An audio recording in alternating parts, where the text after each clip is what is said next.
Hey everyone, welcome back to Masonzero MTG. This is yet another entry in my series of Pauper Cube videos for sets that I just haven't covered yet. This time is March of the Machine, which has some common cards that I like quite a lot. However, the quality falls off pretty quick, which means there are a few I love, and then a lot that I have almost nothing to say about. But these are 5 cards that might just live up to the hype. So I think most Pauper Cubes can benefit from one of the cycles of land cycling cards, since fixing in Pauper isn't as good as in unrestricted cubes that have access to fetch lands and things like that. I personally like the Modern Horizons 2 cycle, but I think these new ones from March of the Machine might be even better in some cases. While the Modern Horizons cards can get a basic land, these March of the Machine cards can only get the land type associated with their color. This means that you can get one of the fairly recent lands from Kaldheim or Dominaria United. If you're running these lands, I think you could run these for color consistency. Another reason is that the cards are just pretty good, and you have a couple choices in some of the colors. For some reason there is 1 white, 1 blue, 1 green, but 2 each of black and red. The white one is probably the standout because it's basically a large Banisher Priest, but the other ones are reasonable top-end creatures in their own right, and a couple of them have backup too, with relevant combat abilities that could be very good. Your competition here is going to be some of the Lord of the Rings land cyclers, however, so you might mix and match which ones you're using. Atrax's Fall is really putting cards like Naturalize to shame.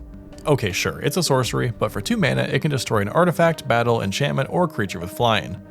Of course, there are no common battles, at least not yet, so it's essentially more like Broken Wings that has a 1 mana discount in exchange for being at sorcery speed instead of instant speed, or maybe a Carnivorous Canopy that doesn't have Proliferate.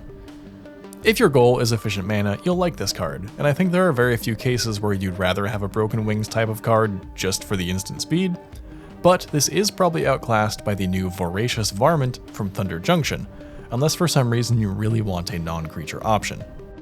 I mentioned Afara's Dispersal in my main cube video for this set, and I think it can go well in Pauper Cube as well. I like it because if it targets an attacking creature, you can bounce the creature to hand for just 1 mana and Surveilling 2. 3 mana for that effect isn't amazing, but you won't be sad about casting it if you really need to. There are plenty of situations where you'd want to bounce a big attacking creature of your opponent's or save one of your own attackers from a combat trick or surprise block. Angelic Intervention is a protection spell with an interesting new twist. It can grant a creature protection from any color or from colorless, and puts a counter on that creature as well.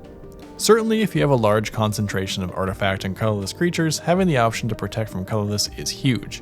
Apostle's Blessing can also give protection from artifacts, but not all colorless, and can technically be played in any deck, and Feat of Resistance is just strictly worse. There are 1 mana options like God's Willing and Emerge Unscathed, but they don't give protection from colorless or grant any other buff like a counter, so it's up to you if you want your protection cards to be 1 mana for efficiency, or cost 2 mana and have a little more power behind them.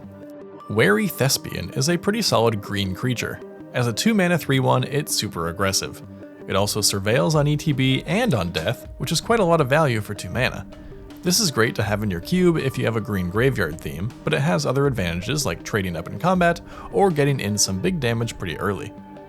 The last thing I want to mention here after these 5 cards is that there are a few good cards in this set that are functional reprints if you want to double up on cards in your singleton environment. Ren's Resolve is another Reckless Impulse, and Realmbreaker's Grasp is another Planar Disruption. Just something to consider. Alright, those are 5 common cards from March of the Machine that are good in Pauper Cube. These cards are certainly nothing groundbreaking, but I've been enjoying them well enough. They fill some good roles and are reasonably efficient. Do you run any of these cards? Let me know in the comments below, and make sure to subscribe to Masonzero MTG if you haven't already for more videos about Cube, Commander, and more.